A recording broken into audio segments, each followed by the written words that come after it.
Welcome to my YouTube channel.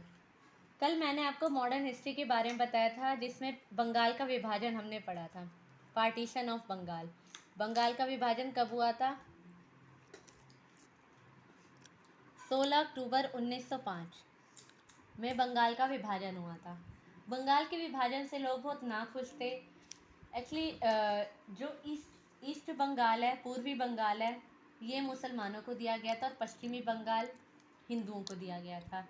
तो जब लोगों ने पूछा कि तुमने बंगाल का विभाजन क्यों है अंग्रेज़ों से, तो अंग्रेज़ों ने बोला प्रशासन ढंग से नहीं चल रहा है, इस वजह से किया है, ताकि प्रशासन अच्छे से चल सके। हालांकि जो वो दोनों के बीच मतभेद डालना चाहते थे, इसलिए इन्होंने दोनों को अलग किया।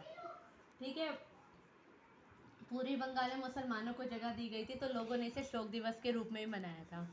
उसके बाद 1905 के बाद 1906 में मुस्लिम लीग की स्थापना होती है।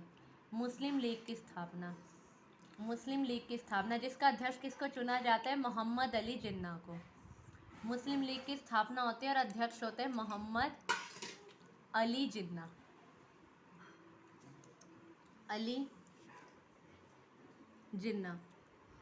मोहम्मद अली जिन्ना को चुना जाता है।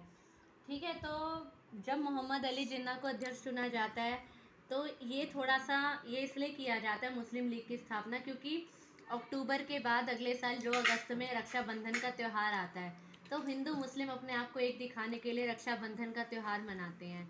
तो ये मुसलमानों को हजम नहीं होता, तो अंग्रेज़ों को हजम नहीं होता कि ये दोनों मिलकर रक्षाबंधन का त्यौहार मना रहे हैं, इसलिए वो और ज़्यादा फूट डालने के लिए मुस्लिम लीग की स्थापना करते हैं। फिर मुस्लिम लीग की स्थापना के बाद वो 1909 में मोहल्ले मिंटो रिफॉर्म ले आते हैं। मोहल्ले मिंटो रिफॉर्म। ठीक है। मोहल्ले इसलिए कहते हैं क्योंकि मोहल्ले भारत सचिव था और मिंटो था वायसराय। ठीक है। अब इस रिफॉर्म में क्या होता है? इसमें मुसलमानों को पृथक निर्वाचक क्षेत्र दिया जाता है। मुसलमानों को पृथक निर्वाचक क्षेत्र, इसका मतलब है कि जिस एरिया में मुस्लिम ज़्यादा हैं उस एरिया में मुस्लिम कैंडिडेट ही खड़ा होगा और मुस्लिम कैंडिडेट ही चुनाव जीतेगा। मुसलमानों को पृथक निर्वाचक क्षेत्र दिया गया। ठीक है। जिस एरिया में मुस्लिम कैंडिडेट ही ज़्यादा है, जिस एरिया में मुस्लिम ज़्यादा हैं उस एरिया में मुस्लिम कैंडिडेट ही खड़ा होगा, मुस्लिम कैंडिडेट ही चुनाव जीतेगा और मुस्लिम ही वोट कर सकेंगे, हिंदू वोट नहीं कर सकेंगे। ठीक है।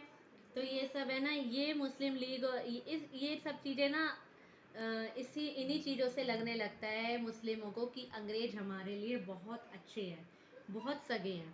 ठीक है। उसके बाद 1907 में इन दिनों ना कांग्रेस के बीच मतभेद भी चल रहा है। कांग्रेस के दो दल होते हैं, एक तो होता है गरम दल और एक होता है नरम दल। नरम दल में वो लोग होते हैं जो लिबरल होते हैं, मतलब जो लिबरल होते हैं। ठीक है। लिबरल का मतलब क्या होता है कि जो लोग शांतिपूर्ण तरीके से काम करते हैं। इनमें ज़्यादातर एजेड होते हैं, जिनकी एज काफ़ी हो चुकी होती है, जिनको काफ़ी अनुभव होता है। तो और जो गरम दल के लोग होते हैं उनमें वो होते हैं जो यंगस्टर्स है बिल्कुल। ठीक है। गरम दल के तीन नेताओं का नाम बहुत फेमस है, लाल बाल पाल। ठीक है। लाला लाजपत राय,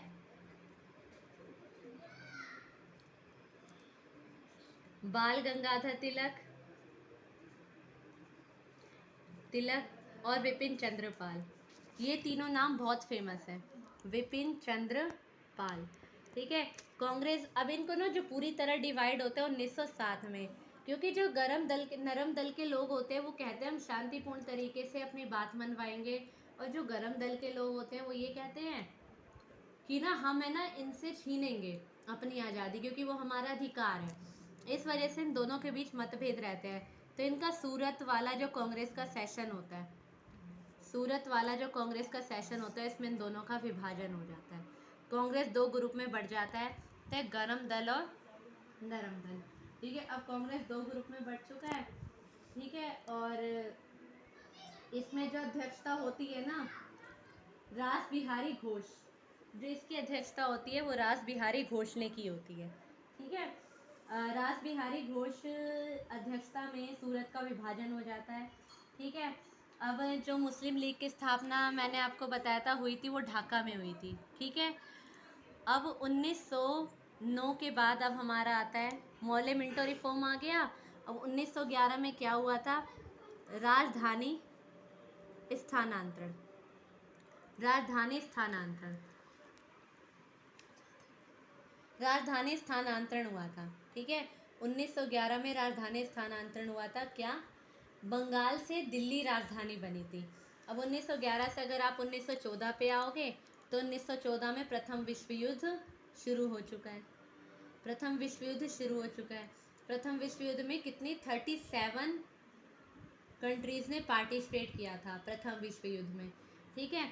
इसी बीच है ना 1915 में गांधी जी भारत वापस आते हैं, गांधी जी भारत वापस आए, ठीक है। 1915 में गांधी जी भारत वापस आए, मतलब फर्स्ट वर्ल्ड वॉर चल रहा होता है तो गांधी जी भारत वापस आते हैं।